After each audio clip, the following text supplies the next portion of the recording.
this video is for you if you are looking for a scholarship opportunity to study in the United States of America. We have uncovered what I consider a gold mine of scholarship opportunities in one of the schools in the United States. We are not talking of any other school other than the University of Washington. So if that rings a bell, then this is a video you need to watch, and this is a video you also need to spread until it gets to that family member, until it gets to that friend who needs to see it.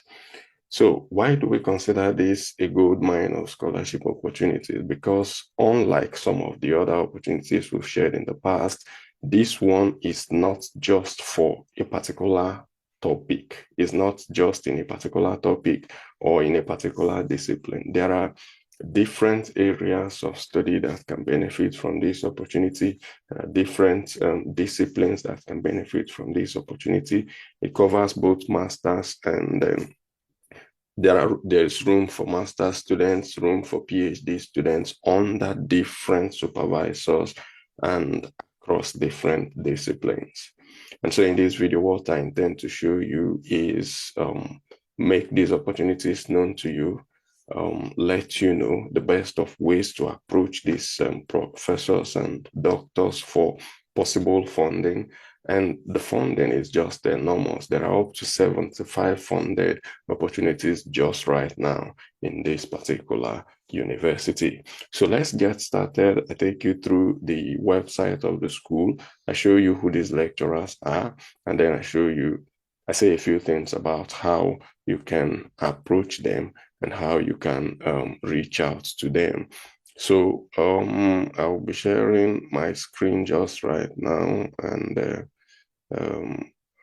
okay, so this is I am now sharing my screen, and I'm going to just go straight to the website of the school and then show you the funded projects that are available. So this is the University of Washington, the Department of Environmental and Occupational Health Sciences.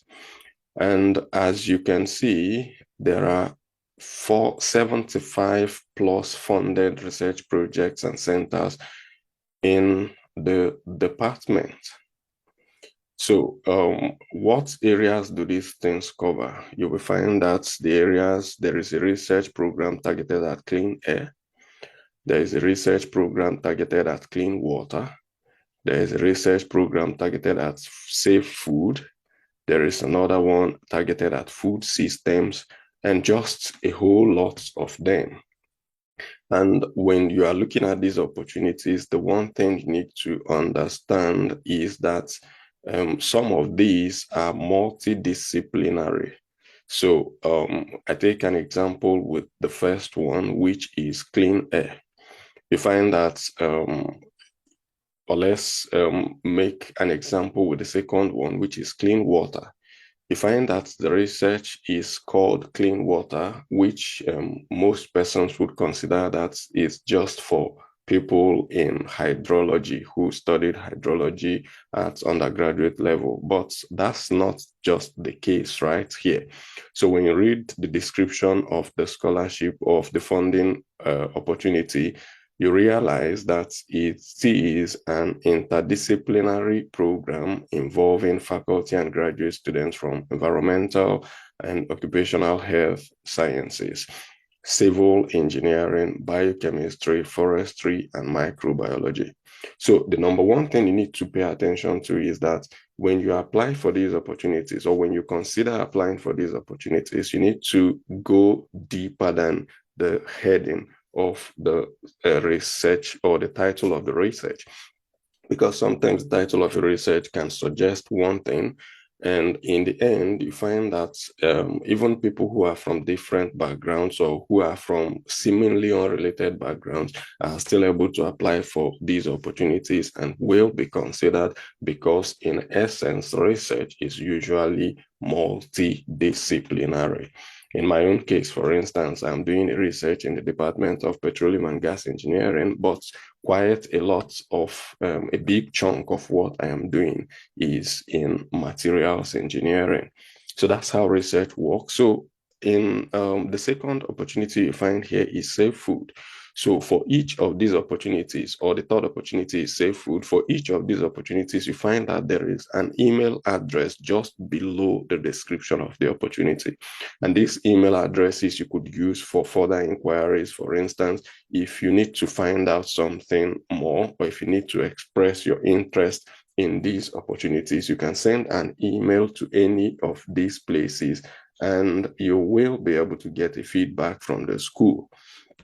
Then I'm going to drop the link to this website in the comment section of this video, so you can watch it. You can make reference to the comments to be able to access this if you choose to apply. Then there is safe workplaces. And this is also a very good research opportunity for people who are in occupational health and safety and would like to continue their studies. Then occupational epidemiology. You have something, just a whole list, up to 75 different opportunities. So environmental health and microbiome research center. So this is another area that have these funding opportunities just now, and you will need to just come into this website, dig deep into it. There is infectious disease research. You dig deep into it, find out what is directly related to your area or where your area is has an application, and then reach out to the website, reach out through the email address that is stated here. Now, reaching out through the email address is something everybody can do. What many people might not discover is what I want to show you just in the next few minutes.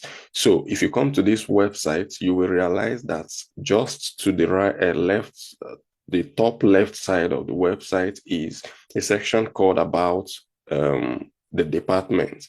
So when you come to this About section, you find a faculty directory. So this faculty directory is where you find all the staff of the university, all the staff of the department, those who are working there, the research programs they are doing, whether or not they're accepting students at the moment, and what category of students they are accepting. So when you've gone through the research programs, this is another place you need to come to look at the people who are directly hiring students into these funded opportunities. So we see someone here, Elena Austin.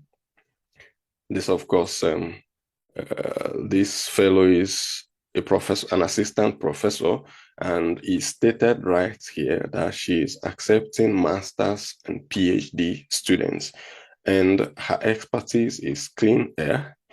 The other expertise is safe workplaces, sustainable community, agriculture, health, and safety.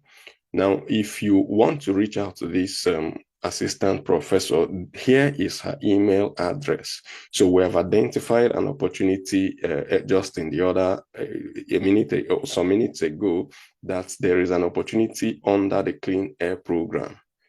There is also an opportunity in safe workplaces, and this is an assistant professor now who is accepting students master's and PhD into these areas.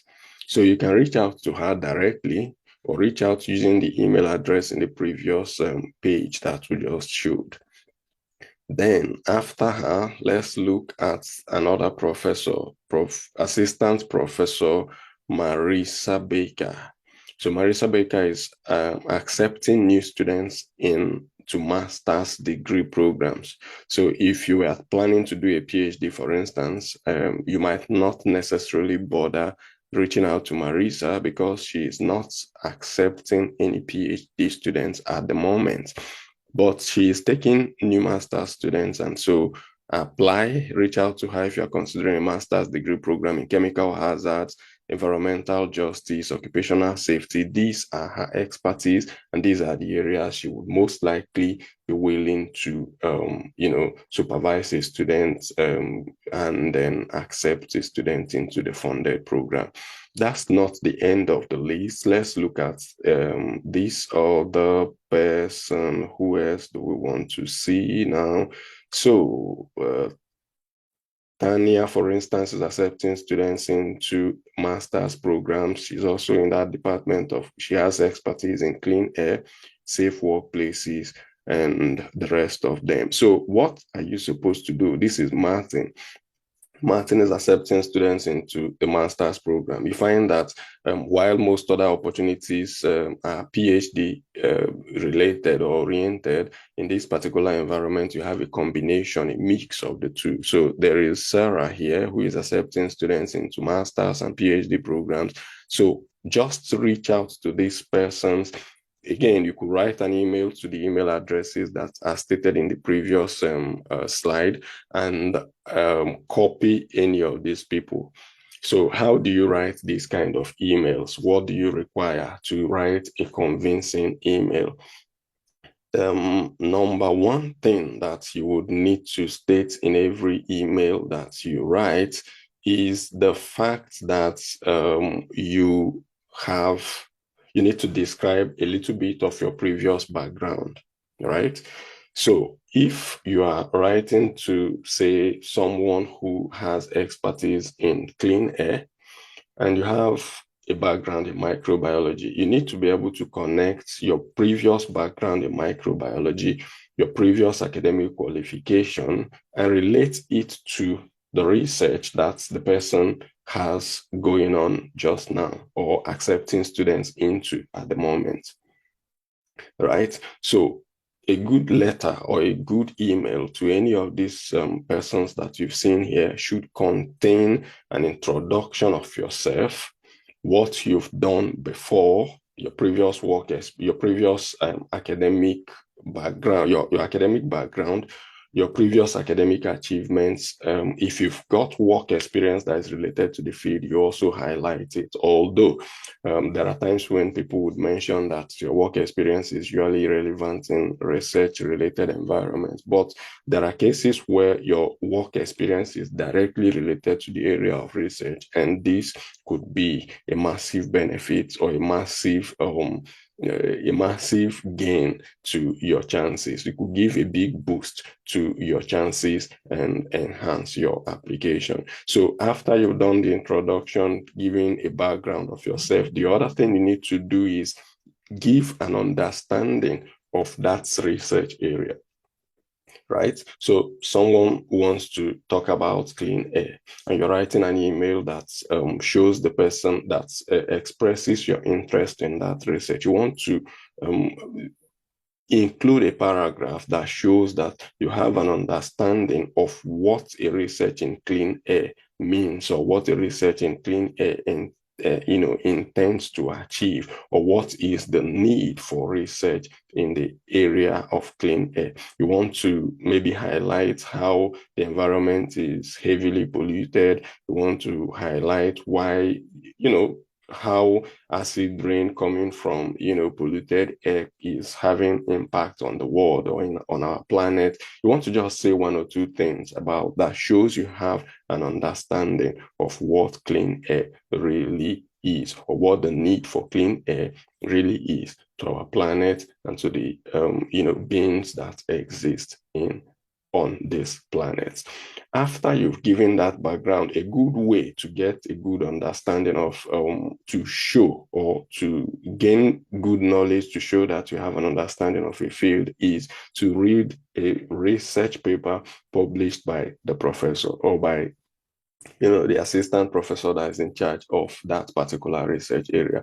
More often than not, the person would have published one paper before in that area. And so if you're able to take up that paper, read through it, you'll be gaining good understanding of what the person is trying to achieve, or what's the statement of problem that the person is trying to solve. So this is something you could do. Apart from that, most research sometimes would include something like a research proposal. In that research proposal, there will be a description of what the research is. So these are things you could look at to pick up one or two sentences, and that will help you construct a paragraph that shows to a professor that you really have you've really done your background work, you've done your own bit of the assignment towards understanding the person's research. The number three thing that is very critical and very important in any of these emails you'll be sending out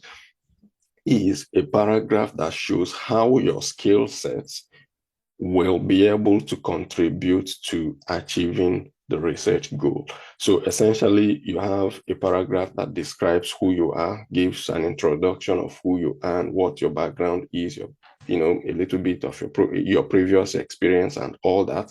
You have a section that connects, that shows your understanding of the research area or the research topic or the research problem, whatever you choose to call it.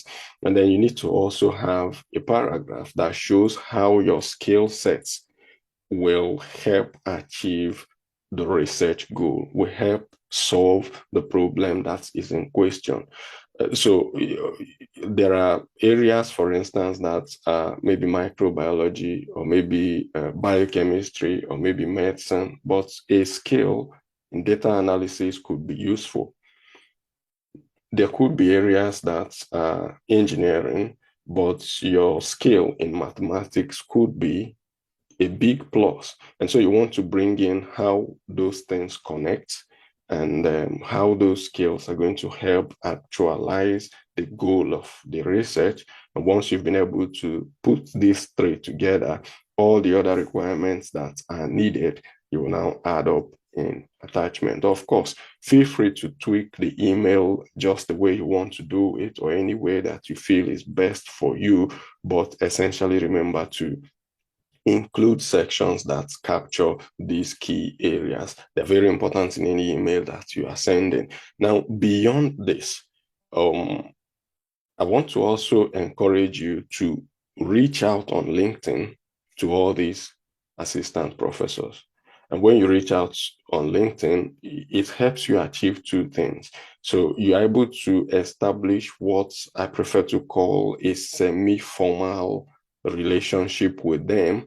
And again, it also gives you an opportunity to see what kind of posts they make, what kind of discussions they hold on social media. And that way you'll be able to have a little bit of an idea of who this person is and how best to approach the person. So I believe this would have been of help to you. So the guys who are in medical related courses, health and safety related courses, biochemistry, civil engineering, what's it called again? Microbiology, a whole lot of all these courses, you are able to benefit from this opportunity. So if you've watched this video to this point, then remember to share it so that your friends and your family will be able to see it. What we're building at ASAT is big and massive. And I think this is something that is going to be of benefit to your friends. Stay tuned and keep watching out for more contents like this. Keep watching out for all the other programs that are set to be happening here. Just watch out and have a very nice and beautiful weekend.